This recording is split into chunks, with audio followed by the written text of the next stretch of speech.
YCP social media మాజీ convener Sajjala Bhargav Reddy Mangalagiri police station కు చేరుకున్నారు. వైసీపీ సోషల్ మీడియాలో పవన్ కళ్యాణ్, లోకేష్ పై అనుచిత వ్యాఖ్యలు చేశారంటూ సజ్జల భార్గవ్ పై కేసు నమోదైంది. ఈ కేసులో ముందస్తు బెయిల్ పిటిషన్ దాఖలు చేయగా సుప్రీంకోర్టు నిరాకరించింది. అయితే అరెస్ట్ నుంచి ఆయనకు రిలీఫ్ లభించగా విచారణకు రావాల్సిందిగా పోలీసులు నోటీసులు ఇచ్చారు. దీంతో విచారణకు హాజరయ్యేందుకు మంగళగిరి రూరల్ పోలీస్ స్టేషన్ కు వెళ్లారు భార్గవ్ రెడ్డి.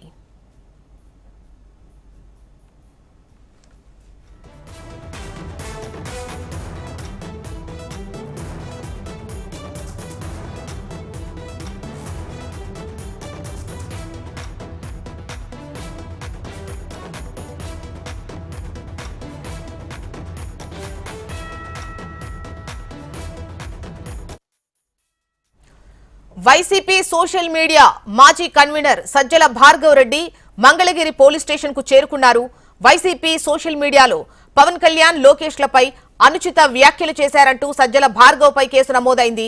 ఈ కేసులో ముందస్తు బెయిల్ పిటిషన్ దాఖలు చేయగా సుప్రీంకోర్టు నిరాకరించింది. అయితే అరెస్ట్ నుంచి ఆయనకు రిలీఫ్ లభించగా విచారణకు రావాల్సిందిగా పోలీసులు నోటీసులు ఇచ్చారు. దీంతో విచారణకు హాజరయ్యేందుకు మంగళగిరి రూరల్ పోలీస్ స్టేషన్ కు వెళ్లారు భార్గవరెడ్డి.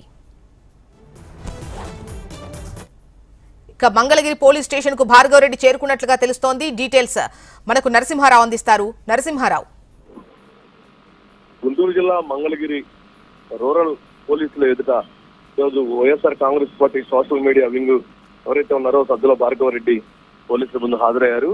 ఇందులో భాగంగా మనం చెప్పుకుంటే కూడా సోషల్ మీడియాలో లోకేష్ పై కానీ పవన్ కళ్యాణ్ పై ఆయన అనుచిత వ్యాఖ్యలు చేస్తూ పోస్టులు పెట్టారని చెప్పేసి కూడా మంగళగిరి పోలీసులకు ఫిర్యాదు చేయడం జరిగింది. ఆ ఫిర్యాదు నేపథ్యంలోనే మంగళగిరి పోలీసులు భార్గవ్ రెడ్డికి నోటీసులు జారీ చేశారు. ఈరోజు విచారణకు హాజరు కావాలని విచారణకి హాజరు అయ్యారు.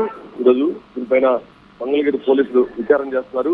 అంతేకాకుండా దీనిపైన ఇప్పటికే ముందస్తు బెయిల్ పై కానీ ముందస్తు అరెస్ట్ వద్దని చెప్పేసి కూడా అతను కోర్టుకి వెళ్ళడం జరిగింది. కోర్టు మాత్రం దీన్ని తెలుసుకుంటుంది. ప్రస్తుతం అయితే విచారణకి ఈరోజు భార్గవ్ రెడ్డి హాజరయ్యారు. ప్రస్తుతం విచారణ కొనసాగుతుంది. రైట్ నరసింహారావు.